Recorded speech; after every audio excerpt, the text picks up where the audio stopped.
بینەرەوە تەماشەوان بەڕنامە جوات لە هەر جەهەکی بن ئەف دەم و هەموو دەمەوە باش بن. بژارەمە بێ هەفتەیە بەرنامە جوات تایبەتە بێ ئەڤەکردنە دەبەرە دژەفرین و بەژایی لە ڕۆژهەڵاتی چەمێ فەراتێ. ئەمجار وەرگرە هەریەک ژێ مامۆستا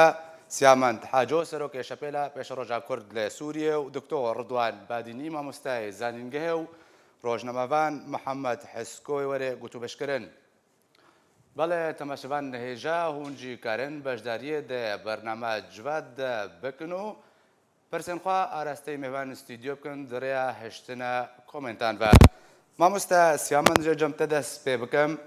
داوین هەنگا بە ئەمریکا ji بۆی سووریە بگشتی پێشنیارە جێمس جێفری بوو.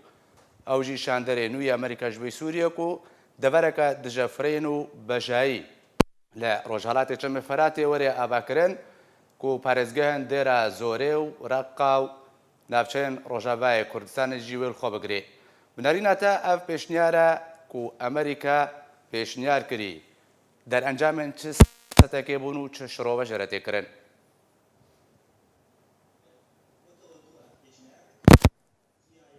پێشنیارە هەوێ سەر بکەوێ ژبەر یعنی مای دوێ ڕووسی رازی بن ji بۆی هەرێمەکە بەلەفر سەرە نەچن و ئەس بخۆ بە هەوەر ناکن ڕووس ول و هەسانی رازی بن ژبەر ئەمزانن ڕووس پشتگirتیا نیزامێت کێ ڕژیما سووری دکێ و هەکە بەلافر سەر هەرێمەکێ ئەو هەرێمێ هاتنە پێشنیارکردن نەچن معنای ناکێ چێ نابێ بەلەفرەی سووری سەرە هەر ئەف یەکیات دووەش بەهەوەریا مدا بەرجەوندیە کوردی سووریا بۆ هەرێمەکە وسا چێ ببێ هێوی هەنە ستاتوتەکە وەکای کورسانە عراقی ji بۆی کورسانە سووریژی چێ بێ و ئەم کورد گەرەکە داخوازات تشتێکی وسا بکن و پێشە ڕۆژێ دەژی ئەف داخواز هاتیە کردن کامەیزێنن وەختی پێشی ئامەدە پێشە ڕۆژی ئەف پێشنیاروی سەر بکەوێ ینی سەر نەکەوێ بەس ئەس بەهەوەردکەم پێشنیارەکە باشە ئەف پێشنیارە ئەمریکا پێشنیار ئەمریکایان و باباکردنا دەبەرەکە دژەفرین و بەژایی کوکریا دەرئەنجامێت چ سیاستێک و چ پلانێکی بوو چه هاتە گوهارتن تاک و ئەف پێشنیار کردژبەر چێ بەرینها پێشنیارن وی جۆری پێشنیار نەتکردن. ئەس نزانم چێ گفتوگۆ لە پێنتاگۆن خانی سپیدە و ویزارەتا دەرەوەی ئەمریکی دەبوونا هەرسێ جهێ ئەساسی نەی بریارە دەستێن پیش بۆی پێشڕۆژا سووری و سیاسەتا سووری بریاری سەر تێستاندن باس چاواژی بێ خویاتکی ئەمریکی وێ گفتوگۆ دکن خۆ بەهەوەر ناکەم موسا هەسانی ببێ وەکەم گوتی نەوەکە ساڵا نۆت و دووە وەختە کورسانە عراقیە بریارە هاتەستاندن ولو هەسانی ببێ و گەلێکا دیت نەتیجە لە کورسانە عراقی چ بوو بەلکی ژبەر و لۆژی گەلک جه دژی تشتێکی وسا بن بەس ئەزانم فەرەنسی و حتا بریتانیژی نە دژی تشتێکی وسانە ترکاش مێژ بە داخوازە هەرێمەکە وسا کردبوو بەس ئەس بەهەردکم ترکژی ئیرۆی مۆقفێوان ناکێت تشتێکی دیوی. دکتۆر ڕدوان زێ بەرەخەوتمە دەفتە دەماک و ئەمریکا هەر بریارێک دەستان سووریەدا رووسیا دەست بەجە هەڵوێستا خۆت داخویاکردن چ ئەرێنی و یانژی بچێ ئێنی گەلک جاران ئەمریکا دگۆ ئەش سووریێ ڤەناکشم رووسیا ڕەت کرد گۆ دوێ هەموو هێزن بیانی ژێ سووریێ دەرکەبن بێزگە لەو هێزن و جوان هێزن و حکوومەتە سووریە ڕازیبوون سەرکردیە و سووریە دەبمینن لێدەمە ئەمریکا ئەف پێشنیار کرد ئەو ژیاباکردنا دەبەرەکە دژەفرین لە ڕۆژهەڵاتی چەمێ فەراتێ هەتاوەکە ئیرۆ رووسیا بە تو ئاوایی فەرمی تێ هەڵوێست نەدانە خویاکردن بنەریناتە ئەف بێدەنگیە رووسیا ژبەر چییە؟ خوندنك ڕاست خوندنك يعني شيلك خبر هي دنگك قرطان جمن جمعيه اگر وهم بالضبط كرم دكتور كرم دنگتا باشا كرم يعني اول بري هاتشتي اول بروجيك هنا نبوي نياسا نبوي وبيجي بلانكي جو بيجي بجكرن فان روجا يعني بلان فكرك هيوا جيمس جيفري و هبال بنديوي جو انها وقت بيجي هاتين دسني شاكريج بونا كاروباري سوريا دسر في كاري ايش دكن وچاوە جی ببێ و چ ردات فعل رووسیا و غیری رووسیا هەبێ بتایبەتی هەردوو وڵاتی ئێزلهێزی هەرێمی ئیران و تورکیا ئەوە گەلێکی جێ وەک بێژێ بالکێشش بۆ بڕن بۆ هەموو وەک بێژێ چاودێرن سیاسی و بۆ ئەکتەرێن سیاسی لە مەدانی دێ سووریا و دۆرە بەری سووریا ئیژە هینە زووی مەرەبێژە کاوەی چلو بێ لێ تشتێ بەری سەوابقی ولو د تنسيق امريكي وروسي د تبرسكر وچما روسيا حتى هبه دنگن يانجي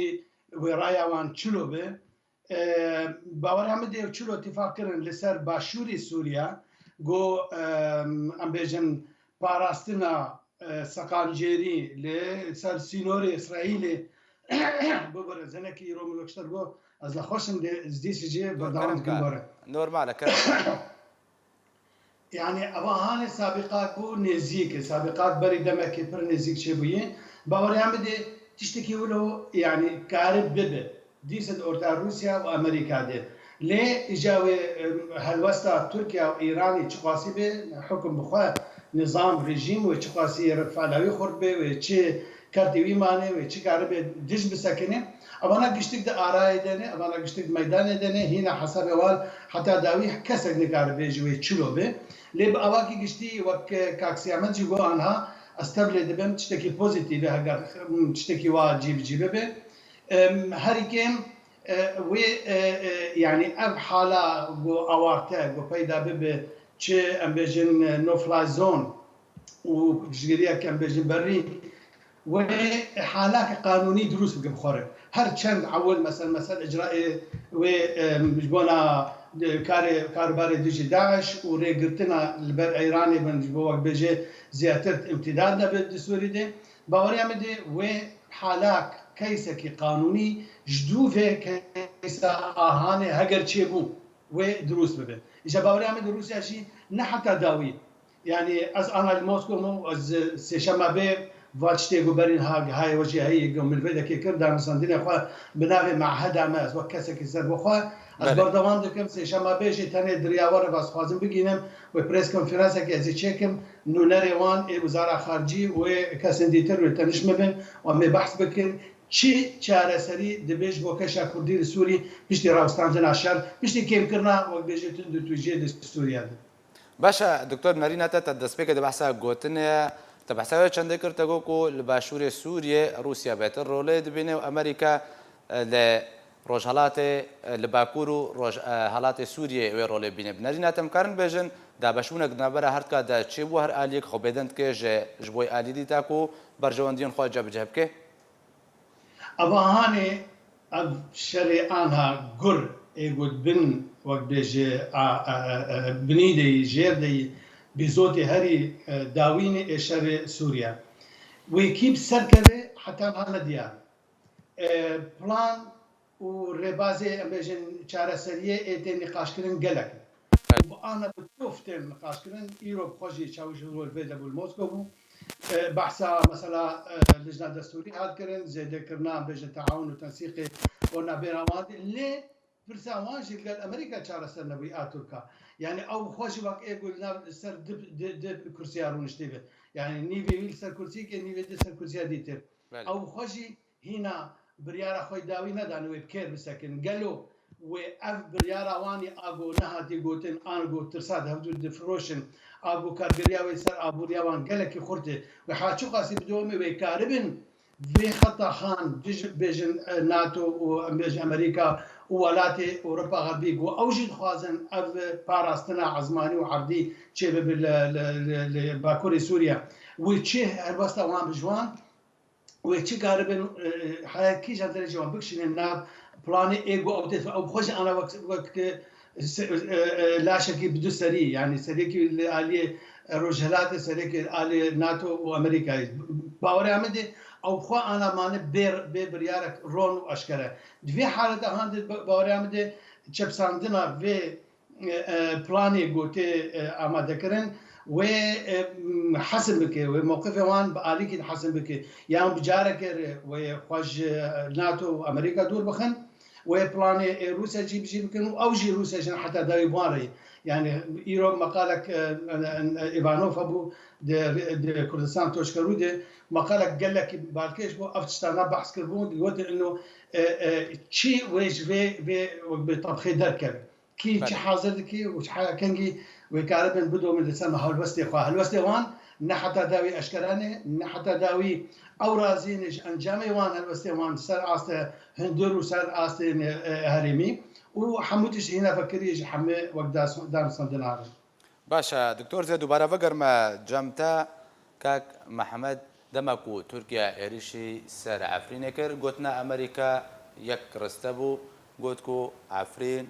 نا إشيمي دوري ما هم تشتكي سر عفرين نزانن جبرش دبر روجهالات يتشمي فرات دا أمريكا رولا كاب فيران جيد بيني وروسيا خبي دنگ دكي لسر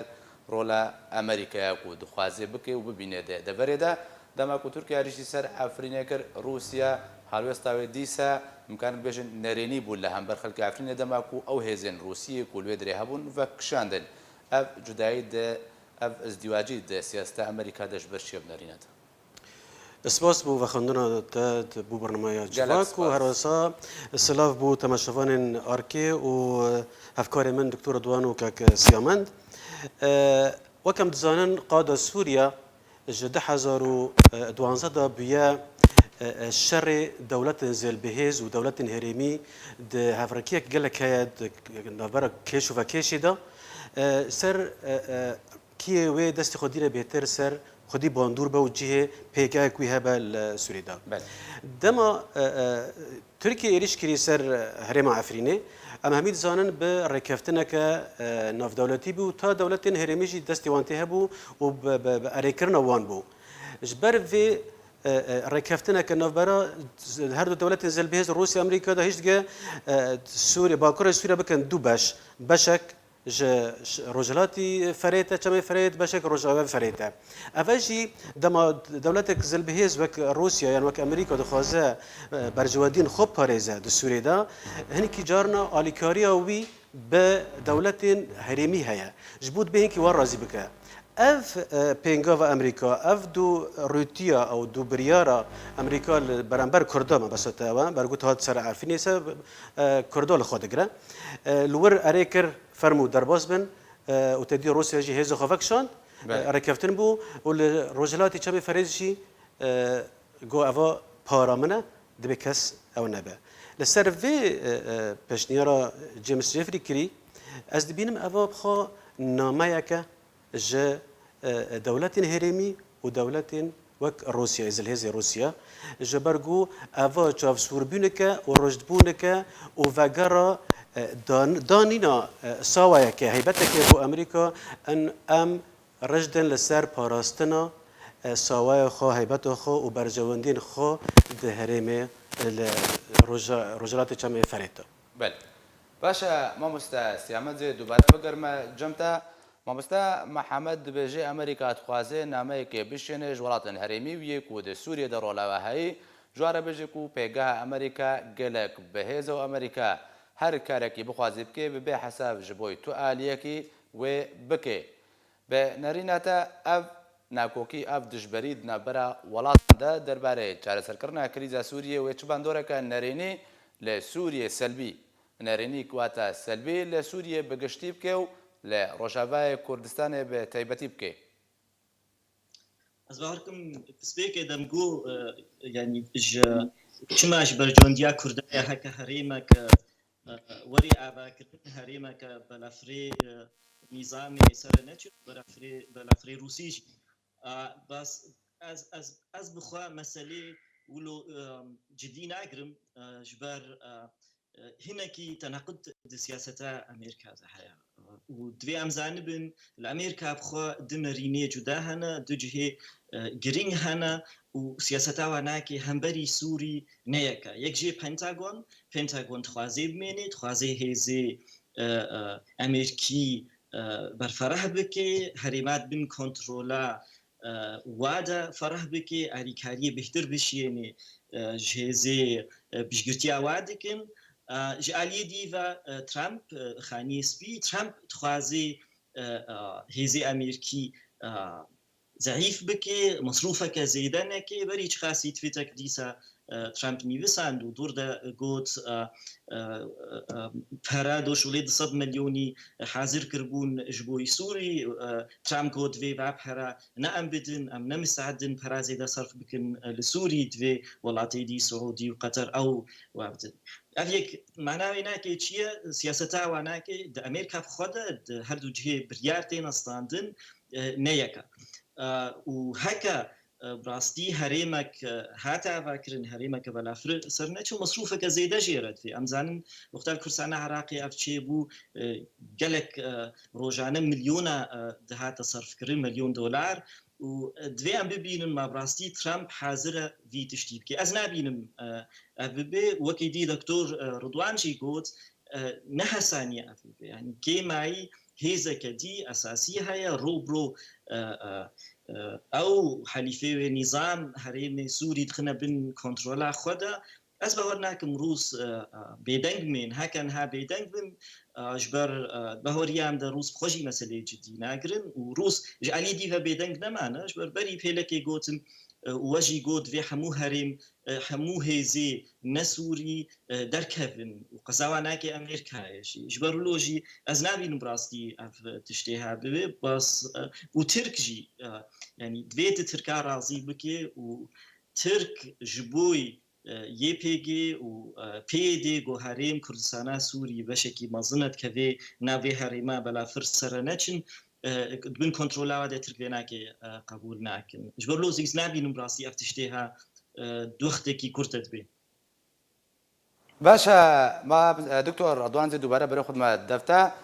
کۆمنتەکە تێدا پرسێ دکێ خانم کوردێ بەدرۆت بێژێ لوتکە هەرسنکی نەبەرە دۆنالد ترامپ سەرۆکی ئەمریکا و ڤلادیمیر پوتین سەرۆکی رووسیا چ باندۆرە نو لە پەیوەندیان ناوبەرە رووسیا و ئەمریکا دەکرداک و بەvê rengê karê hev bêdengiyê li hember hev bêdengiyê li hember hev de em bêjin hel dibijêrin û rê didine yektir tak û karê xwe di Sûrî de bikin wekû deverên nifûz ji xwe re taybet bikarbînin. Kak zinar divê ji me re eşkere be yanî em fêm bikin Rusya wê ticarî şerekî dewletek zilhêzekî mezin re nekij bo Sûriya. Abahanî ser zimanê bi dehan diplomatê Rûsî roşenbîrê Rûsan rojhilat nasê wan bibihîstî. Yani ew gava mesela wanê Efganistanê hetan her jevdû dikin ser hevde û eyb. Dibêjin me tiştekî xwe winda nekiribû li Efganistanê rast e tiştin dihatin amadekirin dijî bercewendê me netewî jî lê ewana dihatin amadekirin nebûbûn bi awakî rastixwe bêje me tirsî ser me. Ji ber vê ez mentalîtê û zihniyeta wan nas dikim ev 41 salê min kêm zêde ez vî welatî mamê û wek bêjî dirim û tên. باوریا من ئەوە شەر نەکەن یانێ احتیمالا گۆ ئەو بە ئەمریکا رێ کێمێک بژی لەسەر تخانە هەفتوو بکن ئەوە هەن گەلێکی واردە گەلێکی ممکنە لێ ئیجاوی چ قاسی ترامپێ تاجر بازرگان وێ حاضر بێژ بۆەوەی مەسروفە وەک شتێک کاکە سیامەت گۆ ئەوە جێپرسی ئەوە کەسێکی پر تایبەتێ حتا ڕاگەاندنە ئەمریکی دە تێ بەحسکردن عالەمی دە دنیاکیش بێت مەسەلە زانم ماچێ ماگە ئەوەی کارە من هەبالبەندن خۆ ئێ هەرمی ئێگو هەنێکی بژی عاجزن ئەم بێژن ژڕۆ لە تورکیا و ئەیرانێ وەکێ وەک سعودیە وەک وڵاتی کەنداوێ ئیمارات و غیرەوان ئێگو ئەوژی ئانهاژی وەکمە بەهیز کێمەک بژی ئامادەن و جارهەیە مەسەرەن بە ئەواکی نیڤ ڕسمیژی نوونەرێ خۆشاندن هەرێمێشاندن جەزیرێ و بهێنن بەرپرسیەوەی منتەقێرە دەکەتە سەر ئەعلامێ ما بس عم تشتنتير آماده كرن أم حمى بحمى تفاصيل نزانن حمى ديتالي ويجي أم نزانن وحمى أمان جي حتى كويدا كيجبو تشتن بكارانين جي أم نزانن ليه جرك أم خدنا ما جي قطنا به أم بردوام زانبن أفاكترنا هني إيرو كسك بسر نكت لسوريا أو بسر كت تبقى هري مترسي داره يعني حكومات رومائي نظام هرمائي هري انتخاباتي هري سختجي درجه ببن نا ديمقراطيجي واغلبيه سني دركبه ونا علوي دركبه ونا نظام ايروغ هي يعني نيفي سوريش دربي سورياني اگر اوانا گشترا یا بسندن سدی سد رژیم سر ناکب دیما کسب سر نکتی ایگو خسری جيش حمق کسی بیتر دیس سورینه لی ایگو اجمانه و چقاسی و مانا خو بپارزن و کاربن مناوره بکن وان کسی ایگل سر عرضه و دور بری سوریا بهزن و کارن وقت بجه رولا وانوی بمینه کارن بوان همانگی بکن و قاسی و هین بمینه ایجا چقاسی جی اوجی نسدی سده جارا عود 2011 سيه مها ششا حفتا ام الموسكو بون شغز بناب المؤتمر السوري لتغيير مؤتمر انطاليا بون مجلس روكي مجلس شيوخا او روسي برسي تشي ديهلق هون تم فشغريا اسد بجين مها عول بوجه شورشا سوري قد ايمج ما هي ددوا بو شورشا ددوا يا سيابو قو ايما هاجر كسكي دوستي مكسوري هي ملتي سوريا بمعنى او وان هاجي فناشي رقاباجواتي خصن نابجن والله امي باسدر حتى داوي هاجر خسار شبه ليه او لمعادلات نرم دقرن لتشتكي جو بي وقت بيش الحفاظ على ماء الوجه او جي باسترادن ووجه او التجاري الشرنك نب امريكا نبولاتك يدرج بونا سوريا اجا انا قشتك هنا ماني دبي خوندنك ما بتابتي كرد جو ايرو حمي اطرافي في الشر ما فراموش دكن ما وقت ما اقصاد دكن ما دول دخينين قالك ام اجا الخوب برسن ام وتي حزبك تنجي وينك انه نرتيا نبي انه نري كرداي اي وحيد وشرعي انه نري تكانو اي روا جبرولو شي قالك ام الخوب قرن وان كيلو من كرتي خوشي ام داغرنج بونا ام كارب بمن مخاطب وقت بيجي شياو وجنجاو وخل اعتباري بدن ما بزان بن امن ونرسي شعار ملتي كردي خون سوريا دكتور كاك محمد اگن بيجن دبرا روجالات جمع فراتي بو دبرا كد جفرينو بجاي افكرنا في دبري وي چبان دورك لدوزا قال كرد بكي قالوا او باندورو بنريني بيانغو اريني بنرينا من وك همي هفكاري من ميفانا انيسمان دسبيكي مقول نامايك بيك اينا في بينغا في بروجي دجفرين لهريما روجالات جمع فرات هنكي دمك دريج بيوستا لقور ركفتنا هف بندن دولة الزلبهيز انهريمي والزلبهيز اگر بي از دبيجن وهنكي دبرجوانديا كردا دابا جبرگو امريكا دخوازه هنك لسر عرضي هبن جبو باراستنا برجواندي خويا اف برجوانديا ولا امريكا بو دفرك ودولمان دو بترولي بباريزه ببيوستيا وبي بكسان هيا كسان هيا سر عرضي هيا جبو بلفن اف هنكي هف برك تشي دبا نوفرنا برجوانديا امريكا وبرجوانديا كردا بس مخابط تشتكي از دخوازم تبيني كي بيجم مخابط تانها كا بريارة كردال كيا كا قالوا كرد خدي بريارن اگر ام بريارك بدن امريكا بدن مستينين ياجي برجيم اور بدن مستينين يا بكير بدن مستينين قالوا برسمنا او كرد خدي بريارة كسر بخونه يا خدي بريارن جبر قطانها الرجلات تشبه فريد وبسوريا بقشتي بتايبت الرجلات تشبه فريد هين بنجهك نهاتيا آفاکرن جبو هر پروژه کیش برگو هین وک اردهجک هیا هین نهاتی رونشتن دانوستاندن هیا کیشو فکیش هیا اواشی دهیلگو هر پروژه یک زوزی نه بجکرن اگر بجکرن باشه هنکی دکوه برجواندی کردا دوی خالدا او جی ورکرن نجبو کردایا و نجبو برجواندی کردایا نجبو چاورشیا ما جبو برجواندی خانه ام دزانن همو دولت سیاست دکن جبو برجواندی خوین نشتمانی و نتوی مامستا سيامان زي برسام مامستا محمد دراستي تبكم ده باقاس ام بيجن لبو تبقر كوتينا كرنو نقشتنا دارشتنو رسماندن جبوي بيش روجا سوريا ويا هاري داوي بيش نيارة امريكا بأباكرنا دبركة جفرين وبجائي لروجالات جمع فراتي كبريار ويانجي رولا كردي جبقى حمود شتيكم بحسكري من براستي من حس نكر تشتي دكتور قوت نرهك تشتي كاك محمد قوت مخش بله ذاكر بس دفهم زاني من ايدو هرين دستي بي دي ده وده هێزی ئەساسی لە کوردستانە سووریە یەک ژێ پێدێ ئالیدی ئەنجومانان نیشتیمانی یا کوردیە و ئەم زانن دانوستانی ئەنجومانان نیشتیمانی یا کوردی فەڕەهن بە ئەمریکیارە کێمایی دانوستانی سیاسی و ڕێکبەریا سووریرە ئۆروپیارە دانوستان نێوانگەلێکی ئەنجومانان نیشتیمانی باشن و لە هەرێمێ کوردستانە سووری دانوستانی لەشگەری یە پێگێ ئەمریکیارە ڕێکەفتنەکە بەرفەرەح هەیە ژبەرلۆژی نەوسای گوت مووقفی کوردانینە و دانوستانی واناکێ نەباشن وەکەم گو بەشێک ژێ دانوستانی لەشگەری باشانە بەشیری دانوستانی سیاسی هەنە اونزانن بەری هەیهونی vê وەفتێکی ئەنجومانان نیشتیمانیە کوردی ئەمریکا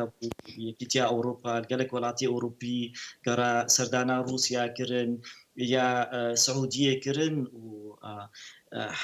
حتانها هەکە ئەنجومانان نیشتیمانی نەریناخۆ نەدا بێ خویاکردن ji بۆی هەرێمەکە دژفرین نەمانای ناکێ ت پرۆژێ وێ نینە و تو مووقفێ وێ ناکێ نینە ئەس بەهەوەر دکم وێ نەرینێ بدنە خویاکردن و ئەس بەهەوەر دکم ژبەر بەرجەوەندیە کوردایە هەرێمەکە وسا چێ ببێ ت تەفگەرا سیاسی کوردی دژی وێ دەرناکردێ و دەستپێکێ دەژیم گۆ گەرەکان پێشگرتیاوێ بکن گەرکەم داخواست بکن هەرێمەکە وسا چێ بێ و دوورەت وێ ئەم بفکردن کە ئەم کورد ئەمێ چاواکار بن بڕاستی هەرێمەکی ئاوا بکن هەرێمەکە دیموکراتی لێ هەبێ هەرێمەکە ئەڤ هێزا سیامەند دخوازم ئاماژە بچەند تشتێکێ بدەم نەکوردکارن گەلۆ ئالیێن کوردیان ڕۆژاوای کوردستانی بە تەبایی ئامادەنە پرۆسەکە بیرەنگی بە هەفپاری پێک بە بڕێوە بن گوت دهێز هەنە هێزەک ژێ ئامادەیە ئەنجومانان نیشتیمانی ئامادەیە بکێ پێدێنە ئامادەیە پێدێ هێزەکە دیکتاتۆریە ئەتیرافێ بتت هەفگەرێدی سیاسی ناکێ ئەو تەنێ خوازێ هەرێمێ ئیدارە بکێ و شریکاش خۆرە قبول ناکێ ئەف مشکلە ئەساسی یامە کووردا ئەڤە نەبەس گۆگۆ ئەتیرافێ بتە هێزێدی ناکێ بڕاستی دیکتاتۆریە حزبێ بەحس و ئەو سیاسەتا دژی مافێ مرۆڤای حزبێ بەحس مەشان ئیرۆ پێدێ بەردەوام دکێ ئەڤە دیلەما ینی مشکلامەی مەزن ئەڤە بڕاستی هێزەک هەرێم زۆرێ بە کاریا نیزامی خستیە بن کۆنتڕۆلا خۆدە و تو مەجاڵی نادێ کاری سیاسی ببێ دیموکراتی چێ ببێ و ئەم بدەنگێکی بەئاخڤن و ئەم داخوازی کووردا بێنە زمان بدەنگێکی بێنە زمان ئەە مشکلامە دوێ ئەم مەیزێنن ئەم چاواکارن بڕاستیش وێ هێزە خلاص ببن چاوا ئەم کارن بەشێ کوردی یێ بەهۆریاوە دموکراتیە هەیە بەهۆریاوە پلوغالیزم هەیە چاوا ئەم کار بن کوردستانە سووری بخنە بوون کۆنتڕۆلا خۆدە و چاوا ئەم کار بن ئەv ملیۆنە کەسێ کوردستانە سووری بازایە دیسا بەگەرنە وڵاتی خۆم کار بن کوردستانێکە هەموو پێک هاتی دژین ئەم ئاوا بکن و کوردستانەکە ببێ میناک ژۆژ هەلاتا ناوینە دوارەی دموکراتیەدا دوێ ئەم vê bikin ez bînim got em nikarin vê pêdê re bikin vê encûmenan niştîmanî û tevgera siyasî Kurdî ya pêdê re kar nakê bifkirê çawa kar bê ji vê ezmûneha xilas bibe. دکتۆر پرسێک دووردا هەیە بنەرینەتە ئەگەر ئەمریکا vê پرۆسێ جەه بجەه بکێ وێ مافên pêkhatan li deverê berçav bigire yan jî eger Rûsya ev pîrosa pêkanî be mafên Kurdan bi taybetî Kurd wê bêhtir berçav hat bagirtin weke ku pêştir yan ku Rûsya de projê xwe de dibêje wê mafên Kurdan biparêzî ku pênc xalên sereke taybet di destûra nû Sûrî de amaje pêkirbûn. باوەڕیا مەدێ وەکو ئاوەی تیۆری بە ئاوەی نەزەری هەلوەستە رووسیا وەکو دەوڵەتێک فدرال وەک وڵاتێکی گزەدەی سەد نەتەوەیەک بچووک و مەزن تێدە دژین وەک فرەنەتەوە نەرینەوان بێتر نێزیکی ریالیتا کوردی یعنی ئەو نمونە دەستوری گۆچێکردبوونژی وەکتە ئاماژە پێکرد پێ شەش خاڵان کێشان نەتەوی کێشا کێم نەتەوان و نەتەوان لە سووری چارەسەر دەکرد حد ئەدنا بێ وەک بێ پرۆگرامی مینیمۆم ئەوە بێگومان شتێکی پۆزیتیڤە لآلية دي آنها أو دشردي لصار عرضي لآلي ريجيمن والآلي إيراني حردو طرفشي إيجو متعنتن حردو طرفشي إيجو قديس كردان ناساكن هلا البسا تركي أو جماعة حمار أشكره ورونه ما تشيل بده إيجو حر شار لاعبي مزن بجن دولات زلهيز ودولات درهم والريجيم بوبينج حمي بدو دليل لكشا كردنرن حمي سروان وقت بيجي تي جمارتن وكو داخوازك وقت بيجي باش فاكتني حمي ابونا كردا قبول ناكن جغيني روسا وقت مقول وجغيني امريكاش وقت اوجي جبو بلاني خوي خاص دفرت يعني بر زحمتي هجر يك ريزيا مالا كردي تنبي بأواكي منطقية عقلانية كرد نفكرن وجارة صدو يكيبه وديس كرد في دفتش دست خوبتن حتى أنا هاجركش ما بقشر بين عسكرين حمش ورشي كردي إيجو تشيبون وكتنه هاجر كردستان باكور 16 جارة هاجر كردستان عراقي كردستان باشور 15 جارة هاجر روجهلات 6 جارة هاجر جمع جارة يكي يعني تجاري كرد نكتنش غني بدستي كردا كرد نكار كردا دكتور واتايا قوتنا تا هاجر من كاك زرار هاجر اذن هذا كلام دكتور بس متخلص برسك عرستي تبكم فهموا بنرينا تان غورغوري قوتنا تا كرد بهتر آلية روسيا بقرن باشتركو آلية أمريكا بقرن بآلي خو بقرن آلي هيش كسي نقرن كيف إيش قريا ما بكي جبو چند خالا بشي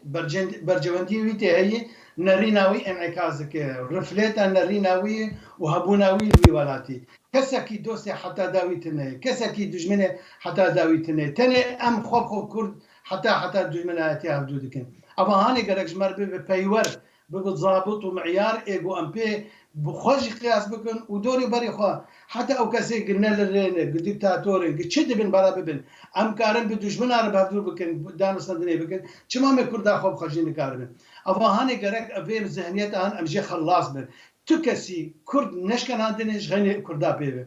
اف حاله هاني بوي معيقات بوي وقت بجري قرك قالك مثلا تدفي كيج روهلات ناسي شرق وغرب روجهرات وروج افافت كد بجهر ببنيك حياكو ام نبن بخطابك سر شار بيش خاله سي خاله ام نهبتونكن ام التجاري نكار من احترام اخو ورزا اخو رزقتنيش بو خو ناف خود وجم دوست ودجمنات شكل جبرولو باوري ام دي انا حر وقت بيتر شر سوريا بيشت حر صار مني با هدي برب وقت بيجي سكناندين راوستاني ديچين هر طرفك حاضر انا وقت بيجي حسابي خو بيني بشا خوش و تعبو ماندبون و شر و قربانی گودانی بستینه امدیس ام به پاره اف چار ولات اگ مگود اگ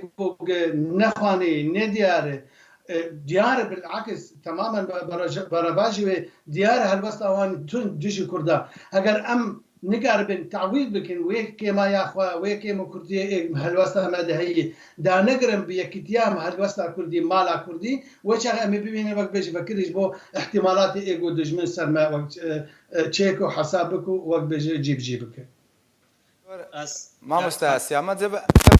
برسيارة استيتبكم روسيا بهتر برجواندين كردان برشاف دقري جبرچه كرد بهتر پیوندین خوا لگر روسیا بهستر ناکند کاری کرم که ما مستسیمان بری بسرعت بدم از خوازم برسوا دکتور بدم بله از هوارم شورشی کردستانی هر چهار پارچه هر سه پارچه یعنی هر چهار پارچه کردستانی چه بونه سر نکتن جبر یکیتیا کردان بو كيما شورشات هالي كرسانا عراقي سرنكت جبر هرمي دولتي هرمي وناف دولتي امريكا وايراني نجبر جون ديوانا كي بواحد شورش سرنكبي وننا يكيتيا كردي بو شورشات شيخ سعيد وصا يا ارارات وصا شيخ سعيد شورشات شيخ سعيد ويا ارارات سرنكتن نجبر يكيتيا كردي بود باوريا نجبر ديجي هيزكا قوين كار دكرن شر دكرن هيز لشجري تركي قبل فري وعناكي هبون يكردا تعاري كاريه نهريمي وننا دولتي جواره هبون جلو ما تيكتشو يعني تشورش دنياي دچينا بوا ملتك بگشتي يعني هيزي سياسي ملتي حمو بشگرتيا واتكرون دي ساجي قالك شورش سركت وبهوريان ده كرسانا سوري جي وصايا هكا ام داخوازي خبيكنوي نجبر امنيكن ودوفرا يعني از مقالك جارا قوتيا تشاواتي يكيتي كيتشيكي بهيزك جو ايديولوجيا ويناكي قالكي دورياتيا تجبوي ديمقراطية كارتكي او تخوازي هريمك ديكتاتوري افابكي او نظامك ديكتاتورية وتقبل ناكي تشاب هبركاركي وبسببك شورشا سوري بو دسبيكر هيزك هبو حزب بحث جو سوري حمو خصبو بن كنترولا خدا وتم فنددا تكا سيدي وديكتاتوري بكارتاني لو ما جي افشورش بيك هات و بي دي بيكاكا حليفه نظامي دوی ام ویناکی براستی بیش نو یک مالیا کردی سیامند از دوباره بگرم جمتا مثلا ایران مثلا روسیا از بهور ناکم روس ب برجوندی کرداد فکرن یعنی اوتنی هیزا گو بشکرتیا کردات حتی انها روسات آلیکاریه ندا کردا و هک اورش بلکا وای دستوری رنگی کی فدرالیزم تخازی باس کسی حتی انها بشکرتیا نظامی کریه ودجمي اساسي ايرود كرسانا سوري ودجي دخوازي كردانا نظام سوريا اف روسن تشاوا روس جو صالا بشقرتيا نظامت كي جو حزبي بحث زي تريتشر صالي تما في سياسي نددا كردا ان بيجن ايرو اف حكومتها يعني اف بشقرتيا كردات كي يعني بدخوازي كرداره دانستاني بامريكا اوروبيا جي او جي بيجن تشت امنا دجي فدراليزمنا دوي اون ريكبريا عربي رازي بكن او رازي بن فدراليه بخازن ام جي بيرنا المان بكريد بيجن ابهوريا مدى ريكا باشا فدراليش بوي سوري ويكيتيا اوروبا جي حتى حدكي بيناكي بيجي نما ناويناكي داخوازي كردانا و تخوازن كردستانا سوري ببي هريمك و فدرالي سوري چه بيد في ام تيدا كار بكن و ام داخواز بكن و جعالي ديفا سر مسألة اسخازن فقر سر هريمك دجافرين دوی ام هاتی دا کار بکن وکم گود بروچون دی مده بس براستی ام داخواز ما مستسیامن زبیم دفتا پروسین انا کسی و چا دوی آلین کردی کو خو آماده بکن جوی پروسان ورياكو امريكي كل رجالات الشمال فرات جبجه به ما مستا محمد اگر قلتنا كتا لسر قلتنا دكتور يعني ما مستا سيامد هيت كاري كرمكه اگر نينجي اريس بس از مخابن ام هر چهار پرچکرسانی لعنت جغرافیا المهیا لکردستانی بله جبروا ام کتن بن کردستان داگی هاتی داگیر کرنج بو چهار آلیان مخابن دجمن ما هردم هنا وقت السياسات بدجمني هردم نينن ودوستي هردم نينن مخابن ايما كردا دجمني ما هردم هنا اف ولاتنجو دولتنجو كردستان داغير كرنا دوستي ما اگر هبن دوستي ما دمكينا اگر هف بركه برجواندي تشيبو تقاطع كم اصلحي تشيبو دناف برا برجواندي دولت الزلبهيز امريكا وروسيا بريطانيا فرنسا لهرمي اما هيك تشنيخو بدس كفتهم دس بينن اف دس كفتن تشاو بدستينن وك اني زمان هفكاري مد برنامه دا دبي يك ريزي ويك هلوستي كرد هبه يك ريزي ويك هلوستي ام خودي بروجي بن بري في انا هم اني زمان ماگو كا بريار كردا ام خودي بريارن انا مخابن تانها ام نخودي بريارن جبرگو ام پیاده ام زمان بكواتي گريدان بريارا واشكتي چافکانی بریاره وانشکواتی ام دزانه تنها وک آنی زمان هفکاری من کاکسیامند ام پیاده نکنه برانبر خو دان پی بکر اعتراف بکر کسی در تانی خودی بینش برگو ام زانن اف نرین جکاتیه اوه کاتیه بگروان دوش کاتیه شافکانی وش کاتیه چما ولو تعامل بقل پارتی اندن کردی دکه لروج آوای کردستانی اف نرین اف هلوست اف پینگاف دکه خدمتا کی همید زانخ دکه خدمتا کی یعنی ای دکه دجی برجواندی کرده آنها اگر افهریم ورا آوا کرن اف پینگاف ورا بجه کرن پینگاف که گلگ باشه دبی ام حاضری خاجر بکن آماده بن جبو ام في علي كاربن بجه كرنا فيدا يا دوام دخوزن برسك بكم قالوا انا ها وقت ديارة واشكرا يا امريكا چند جارة خواست جا پیاده پیواندی و خالقل پاککه ببره برگو پاککه مزانن روشا بچوایا اما دیس از فکر سر بریار کردی قالوا پیاده و سرکردین پیاده و کاربن هلوسته زلال و بروناهی بدن به پیواندی ما ها هنا عشان بس انا راخي ديج برم كرن آنها لسر خاکی لسر زوی هنی لسر خوادا روجاوی کردستانی هنی این چکدار و خودی بریار و کار بدست هرما روجاوی کردستانی پیاده و قصده از وی کار بن بریاره که بزلالی بدن و بروناهی به والله ام پیوندین خول گل کدبران ام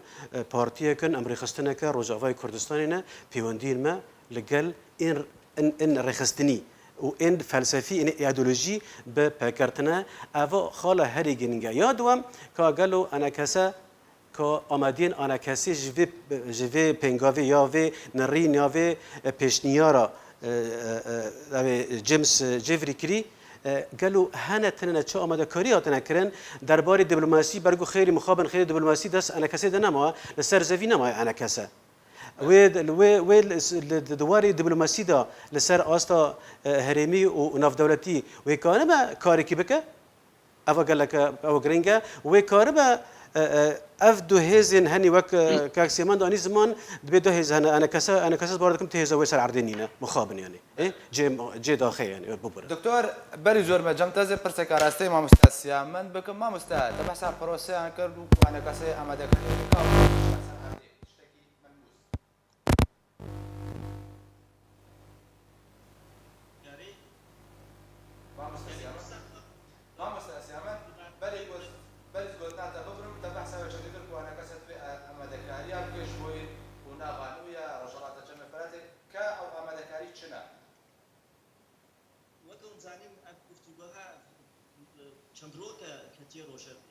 بس بهوريا مدا قالك انا كسي دوختكي زوده دا مصانع خب امريكي عربي بكيتي اوروبا عربي وبيشنيار بك يعني بيجي ام دبينن تشتكي باشا اف بيشنيارا هاتيه كرنج علي دي ودا خاص بك جو هكا هريمك تشيبو بلا فر نتشنيدا او هريما هاوي كفي بن كنترولا امريكيه دا ويكيتي اوروبا بهتر بريطاني وفرنسي بن ويدا خاص بك أنا كسي وهبالي وايجدر بقارب نفكرنا كرسانا سوري بروسيسا سياسي بس بكن أنا كسي مشروعي بيناكي زلالي سياسي فخازي فدرالي هريمة كردي فدرال هبي كار بكن جبوي وهريمة فدرال أبا بكن بيشا كرسانا عراقي سالانوتو دوا بيشتي بيناكي زوهل بجارتني كرسانا عراقي تشيكرن دوي أنا كسي في دافازي بكي بيجي أمي فكرن دوي أمور حماية كرن أم كاربن كاري خوي سياسي به هرمات بين كفلا أمريكاني هرمات كرسانا سوري أم برلمانتكي آبا بكن وسيستم أخوا يا وقت كرسانا عراقي آبا بكن وكاري خوب كن دوي أب دافازا أنا كسي وقت وقوتي دوي زو ببي راستي مثلا بو و هرمك هاتا أبا كرن وكا هاتيه داخواز كرن في اف داخوازا انا كسيبي واز بهوردكم وكا هفالي كوميتي تيكليه درفا يتيدا وي في كاري بكم واز وكان قوتي از بخونه بهورم اف مشروعي هري سري ي هرمك ديجيفر فرين وري افا كرن بس از هيفيتكم مصابي بس از بيلم قالكي زحمت جمتا دەویا گوتنا خۆ دەتەگۆ جبەرک و ئالیین ناودەوڵەتی پشتەوانی لە کوردان ناکەن سەدەما سەرەکە ئەوە کۆگرن مامۆستا محەممەد حسکۆت بەژێ بریارە پەیەدێ و پەکەکەی مامۆستا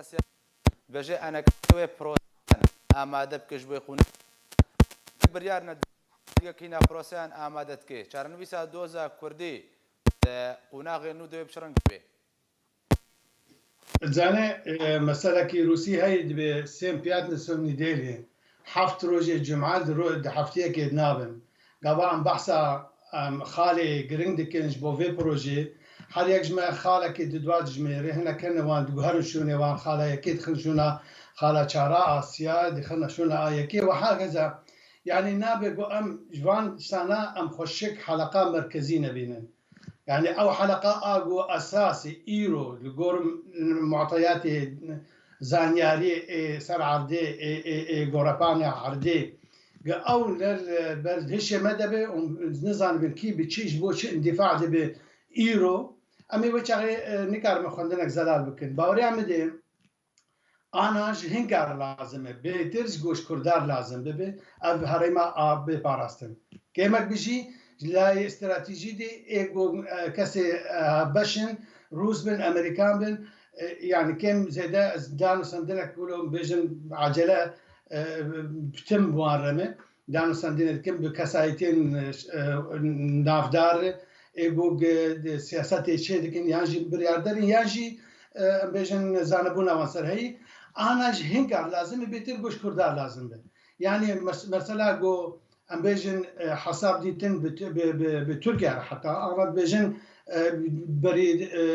سيروجا بونا انغليفي اشكال قلت جرك ام بكن او يكي جرم سيمبولي اللوبيا صهيونية عالمية بيجي جرك ام كار بكنش بوكم تركيا جناب ناتو درخن جرك ام موابكن يعني هرم بمين وقوع معادلة بري دستبك شر سوريا او كسي جو ام بيجي مراهنات كن سر تغييره او بمين بيبارو او جي ايجو باشر بون لي او هري جو دستيوان داشر غرب وخربون يعني ادفرد او مستفيد بري كرداي باوريام هنا كي ديجي هنا هاجر برجوانتي وان هر السريع كرداش بار يعني قال لك دولة مارق شيء بونه بشرط ان ديكتاتورية تذهبون اصلا حكم تتنوج غير شادرا بيفتتنبون شيء كنش وار لازم بون يعني مزانا اولاتي كان دارغو هم بجمار اخوا هم بهبون اخوا هم حتى بريغو درخستنا بترول تي جرنجيا وان سر جغرافيا وجيوبوليتيك نبو هاجر ام جهنجار دي حسابي لازم بون وبا هي قال لك يجي ايرو اشكاليه باوري عم دي هنا كابن حسابها بوان تجمني مر ببينش بو ما كيما بيجي ما تاخن شعب وانده وك هزك سربخوا يعجي هزك ام بيجي خدي مافن كولتوري و اوتونومي حياه دمك دمك الفرد حلقه اساسي ايرو كي تشد خوازه كينا اوي قلت كابن اجري في اجري